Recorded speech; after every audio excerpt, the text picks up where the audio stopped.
മൂന്നാമത്തെ ഷെയ്ഖിന്റെ കഥ. അല്ലയോ മഹാനായ ഭൂതമേ, ഈ നിൽക്കുന്ന കോവർ കഴുത ഒരിക്കൽ എന്റെ ഭാര്യയായിരുന്നു. കുറെ നാൾ മുമ്പ്, ഏതാണ്ട് ഒരു കൊല്ലത്തോളം എനിക്ക് വീട്ടിൽ നിന്ന് മാറി നിൽക്കേണ്ടി വന്നു. കച്ചവടത്തിന് പുറംനാടുകൾ സഞ്ചരിച്ചപ്പോഴാണത്. അപ്രതീക്ഷിതമായി മടങ്ങിയെത്തിയപ്പോൾ എന്റെ ഭാര്യ എന്റെ കട്ടിലിൽ ഒരു കാപ്പിരി അടിമയുമായി പ്രണയസല്ലാപത്തിൽ ഏർപ്പെട്ടിരിക്കുന്നത് കണ്ടു.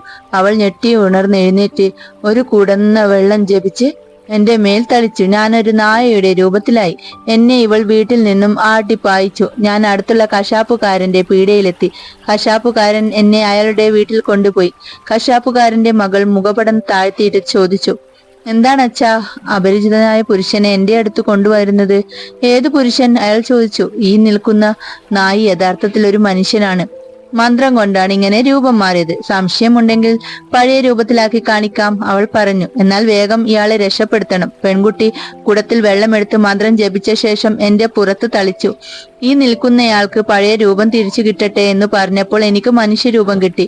ഞാൻ പെൺകുട്ടിയുടെ കയ്യിൽ ചുംബിച്ചു നന്ദി പറഞ്ഞു. എന്റെ ഭാര്യയെ ശിക്ഷിക്കാനുള്ള ഉപായം അവളോട് ചോദിച്ചു. അവൾ കുറച്ചു വെള്ളം എന്റെ കയ്യിൽ തന്നിട്ട് അത് ആരുടെ മേൽ തളിക്കുന്നോ അയാൾ ഞാൻ ആഗ്രഹിക്കുന്ന രൂപത്തിലാകുമെന്ന് പറഞ്ഞു. ഞാൻ ഭാര്യയുടെ മേൽ മന്ത്രം ജപിച്ച് അവളെ കോവർ കഴുതിയാക്കി കൊണ്ടു നടക്കുന്നു. ഇത് സത്യമാണോ? ഭൂതം കോവർ കഴുതിയോട് ചോദിച്ചു. കഴുത തലകുലുക്കി. കഥ കേട്ട് രസിച്ച ഭൂതം തുള്ളിച്ചാടി. ഈ കാലഘട്ടത്തിൽ നേരം വെളുത്തു. ഷഹറാസാദ് മൗനത്തിലായി.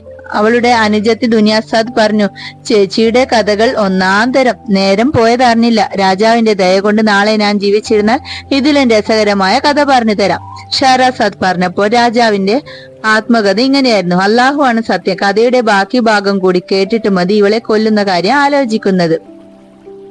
പുലരിയുടെ ശേഷിച്ച സമയം ഇരുവരും സല്ലപിച്ച് ശയിച്ചു. പിന്നീട് പകല് മുഴുവൻ രാജസന്നിധിയില് ശിക്ഷാവിധികളും പാരിതോഷികങ്ങളും യഥാവിധി കൽപ്പിച്ചു നൽകി. കൃത്യനിർവഹണം നടത്തിക്കഴിഞ്ഞ് സഭ പിരിഞ്ഞപ്പോൾ രാജാവ് അന്തപുരത്തിലെത്തി. അടുത്ത രാത്രി സമാഗതമായപ്പോൾ ദുനിയാസാദ് പറഞ്ഞു, ചേച്ചി ഇന്നലത്തെ കഥയുടെ ബാക്കി കൂടി കേൾക്കട്ടെ? സന്തോഷത്തോടെ പറയാൻ, കേട്ടോളൂ. ഷഹറാസാദ് പറഞ്ഞു തുടങ്ങി. മൂന്നാമത്തെ ഷെയ്ഖിന്റെ കഥയും ഭൂതത്തെ സന്തോഷിപ്പിച്ചു. വ്യാപാരിയുടെ മേൽ തനിക്കുള്ള അവസാനത്തെ അവകാശവും ഷെയ്ഖിന് വിട്ടുകൊടുത്ത് ഭൂതം അപ്രത്യക്ഷനായി. വ്യാപാരി തന്റെ മോചനത്തിന് കാരണക്കാരായ ഷെയ്ഖുമാരെ ആലിംഗനം ചെയ്ത് നന്ദി പറഞ്ഞു. എല്ലാവരും അവരവരുടെ നാടുകളിലേക്ക് മടങ്ങി. പക്ഷെ ഇനി പറയാൻ പോകുന്ന കഥയുണ്ടല്ലോ, മുക്കുവന്റെ കഥ, അത് ഇതിലും രസകരമാണ്. അതെന്തു കഥയാണ്? രാജാവ് ചോദിച്ചു. ഷഹറാസാദ് പറഞ്ഞു, നാളെ മുക്കുവനും ഭൂതവും.